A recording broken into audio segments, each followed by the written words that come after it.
Se você é torcedor do único clube brasileiro tricampeão mundial e quer sempre estar informado das notícias do Soberano, se inscreva no canal agora mesmo para não perder nenhuma novidade. Boa noite a todos. Vamos então dar início à entrevista coletiva com o técnico Dorival Júnior após o duelo contra o Atlético Paranaense. Vitória de virada de São Paulo por 2-1 no Morumbi. Dorival, boa noite. Duas coisas. Primeiro, que você analisasse a partida como um todo.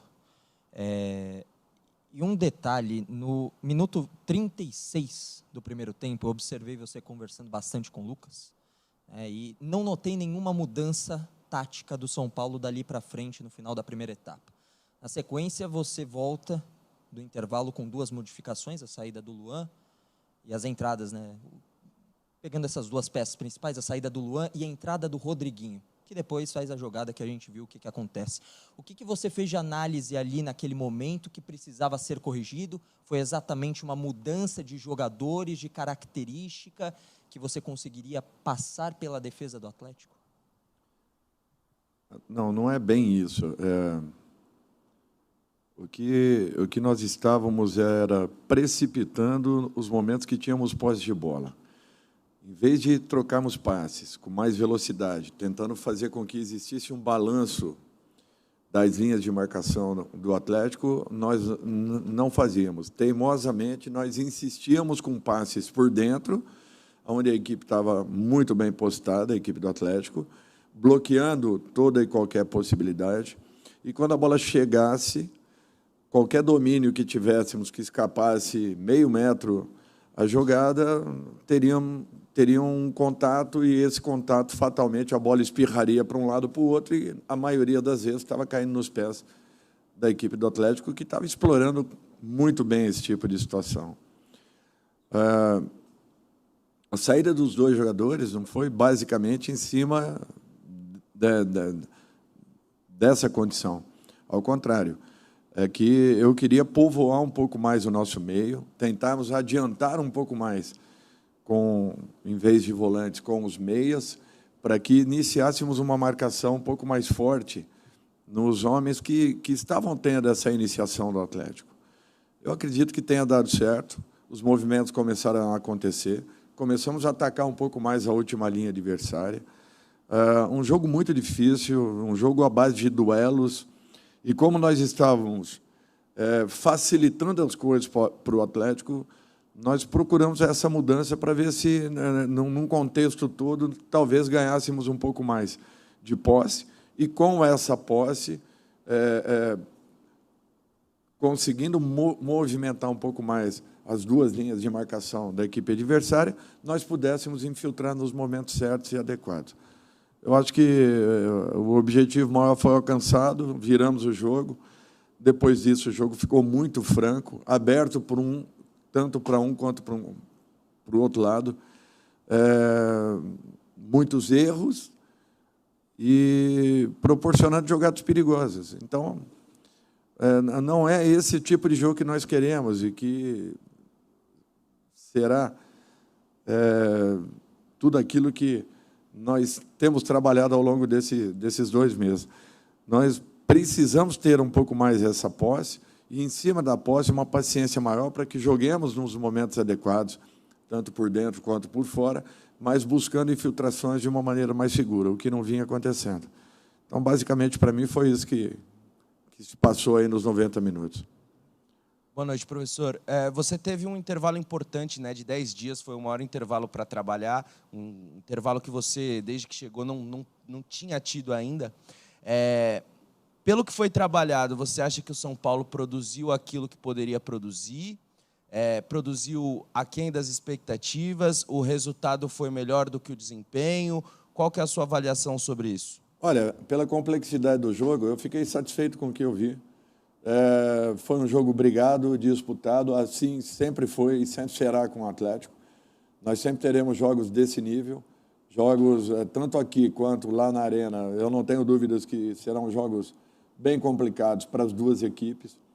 Nós proporcionamos ao Atlético uma possibilidade muito clara de gols a partir do momento que errávamos os passes por dentro, forçávamos passes em demasia. Quando nós corrigimos isso, nós começamos a melhorar na partida e quando fizemos a virada, é natural, o Atlético se expôs, nos deu possibilidades de contra-ataques, alguns foram neutralizados com faltas técnicas, o que nos tirou uma possibilidade real de chegarmos um pouco mais à frente, em condições de repente, podermos definir a partida. Eu acho que foi um grande jogo, um jogo bem disputado, bem jogado, alguns erros de passe de ambas as equipes, mas isso é um fato natural para um jogo onde os duelos seriam cruciais e quem vencesse a maioria talvez tivesse aí um sucesso maior ao longo dos 90 minutos. Professor, boa noite. Essa é a segunda virada que o time tem, né, sob seu comando. A primeira foi, né, contra o Goiás no Campeonato Brasileiro. Quero saber se esse aspecto mental é uma das coisas que você mais valoriza dentro desse elenco, que é algo que, inclusive, treinadores passados já falavam sobre, né, essa capacidade mental desse elenco do São Paulo. E a minha segunda, se me permite, é falar sobre o Rodriguinho, né? O que ele tem te apresentado no dia a dia que fez você apostar nele, né, nesse intervalo, e ele ter sido tão importante para essa virada do São Paulo? Eu acho que isso daí é obrigação de quem comanda, você está sempre mentalizando coisas boas, positivas, passando da mesma forma, mostrando para a sua equipe que a confiança é fator primordial para que você consiga uma recuperação, um equilíbrio e uma regularidade. Eu sempre primei muito por isso, eu sempre valorizei muito esse tipo de relação com os jogadores, com lisura, tentando apontar erros, mas, ao mesmo tempo, reconhecendo acertos. Com relação ao Rodrigo, ele vem evoluindo, ele vem crescendo desde o momento que eu aqui cheguei, quando ele se recuperou da lesão que o mantinha dentro do DMI nos primeiros 10, 15 dias da nossa chegada. Após isso, ele foi uma grata surpresa no dia a dia, vem buscando uma evolução, está tendo a paciência necessária para entrar em momentos oportunos e sempre entrando com muita força. É isso que nós queremos dele. Daqui a pouco, com certeza, ele vai ter aí possibilidades de jogos em sequência e, de repente, uma condição ainda maior de poder mostrar as suas melhores condições. Dorival, queria que você falasse um pouquinho do Caleri, né? Esse ano tem 7 gols, mas está numa fase que dá muitas assistências também. Por mais que, às vezes, não coloca a bola na rede, mas está servindo muito os outros jogadores. O que você acha dessa fase dele servindo também? Eu acho que uma equipe ela se forma dessa maneira. Tem momentos que você passa a servir e tem momentos que você se aproveita das situações que são criadas. Ele é um jogador que está participando diretamente da maioria dos nossos gols, de repente concluindo ou não. Tem sido muito importante. É um cara que luta o tempo todo. Quando existe uma aproximação maior dos nossos homens de meio e de ponta, acontecem coisas muito positivas nos diálogos com ele, e isso tem sido importante porque nós temos encontrado alguns gols que têm nos dado aí uma ótima possibilidade. Espero que ele continue crescendo, melhorando, evoluindo. Eu acho que esse é o objetivo e o Caleri está trabalhando muito para poder continuar se destacando dessa forma. Dorival, boa noite. O Gabi Neves é um jogador que vem crescendo bastante sob o seu comando. Hoje fez até gol. Queria que você falasse um pouco sobre sua escolha por ele, o que ele te entrega em campo. E ele é um cara que é assumidamente tímido, né? Em uma única entrevista, talvez, que ele tenha dado, ele falou que ele é muito tímido. Como é lidar, como você lida com jogadores introvertidos assim no vestiário? Como é motivar esses jogadores? Obrigado. Acho que a evolução dele é clara também, está todo mundo acompanhando. É um jogador que tem uma técnica apurada, qualidade de passe, tem uma boa aproximação à área. Hoje foi muito feliz na conclusão que teve. Um dos primeiros jogos que ele faz, assim, que eu deixo quase que 90 minutos em campo, e isso, para nós, tem sido especial, porque ele vem num processo de evolução gradativo, vem crescendo e se mantendo um pouco mais dentro de campo, que tem sido importante. Ainda precisa, ele sabe muito bem. Eu acredito que o período que ele tenha ficado afastado também tirou um pouco dessa dinâmica, né, que ele sempre apresentou, e agora ele vem ganhando novamente. Eu acho que é uma questão de tempo aí para que ele se estabilize de uma vez por todas e consiga fazer uma sequência de jogos. Eu acho que ele está trabalhando também com muita intensidade para que possa alcançar esse momento. Dorival, boa noite, parabéns pelo jogo. Luca Dutra, do Bate-Fundo Esportivo. Nos últimos dias, alguns veículos divulgaram que o São Paulo estaria interessado em alguns jogadores, como o Savarino, do Real Salt Lake, e o próprio Eric, atual jogador atacante do Ceará. Eu queria saber se você puder informar se o São Paulo estaria interessado nesses dois jogadores, ou se não for esses dois jogadores, se o São Paulo se interessa por um atacante com essas características de velocidade e criação. Obrigado. Eu acho que o São Paulo tem que estar atento ao mercado, tem que buscar sempre estar melhorando o seu grupo. Eu acho que é um fato natural, é um movimento natural de todas as equipes do futebol brasileiro. Especificamente, eu não vou falar de nenhum jogador, porque existem muitas especulações em cima. Eu volto a dizer que a minha obrigação é trabalhar com aqueles que aqui estão, valorizá-los e tentar melhorá-los o máximo possível. E é esse o objetivo, é com isso que nós estamos tentando nos manter e buscar aí uma evolução do grupo de um modo geral.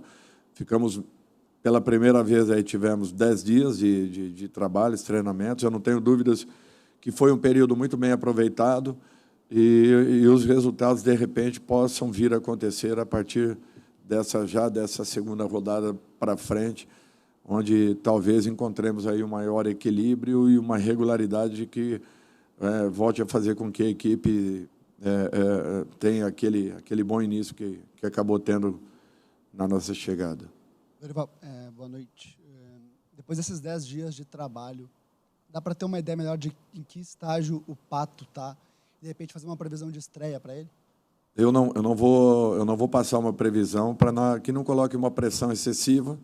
Eu acho que nós estamos acompanhando o trabalho. Ele tem feito todos os dias um pouco a mais do que todo mundo. É questão de tempo. O período que ele ficou afastado foi muito longo, um período grande, e é natural que tire um pouco das condições do atleta, que vão sendo ganhas com o passar de treinamentos e jogos. Como os jogos têm exigido demais e ainda um pouco cedo para que ele esteja em totais condições, eu prefiro aguardar um pouco. Isso muda muito de semana a semana. De repente, daqui a pouco, eu posso estar falando que pode vir a acontecer a primeira convocação dele.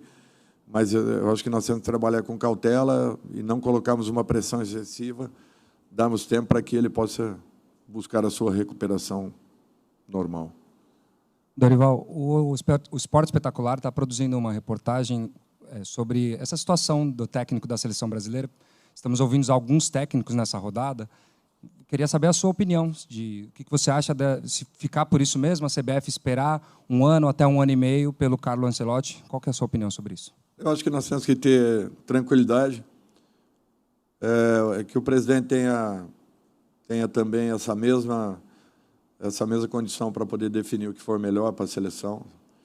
Se ele foi colocado lá é porque ele tem competência, e as pessoas agora aguardem as definições que possam acontecer. Eu já expus o que eu penso em relação à seleção brasileira, não gostaria de falar novamente, mas eu acho que ele tem que ter tranquilidade para poder definir o que for melhor para a nossa entidade e para a nossa seleção. Eu confio muito que voltemos a ter aí um profissional tão capacitado quanto foi o Tite nos anos que esteve e o belo trabalho que ele deixou. Hoje, analisando os resultados, nós podemos ver tudo aquilo que foi alcançado, apenas 2 Copas do Mundo. Todo o trabalho é feito baseado naturalmente nas Copas, mas o trabalho do Tite não pode ser desprezado em momento nenhum, porque foi um profissional que deixou um legado dentro da seleção, eu tenho certeza disso, e, de repente, que um próximo profissional possa aproveitar da melhor forma possível tudo aquilo que foi plantado nesses últimos 6 anos. Encerramos, então, com o técnico Dorival Júnior. Obrigado a todos pela presença. Uma boa noite.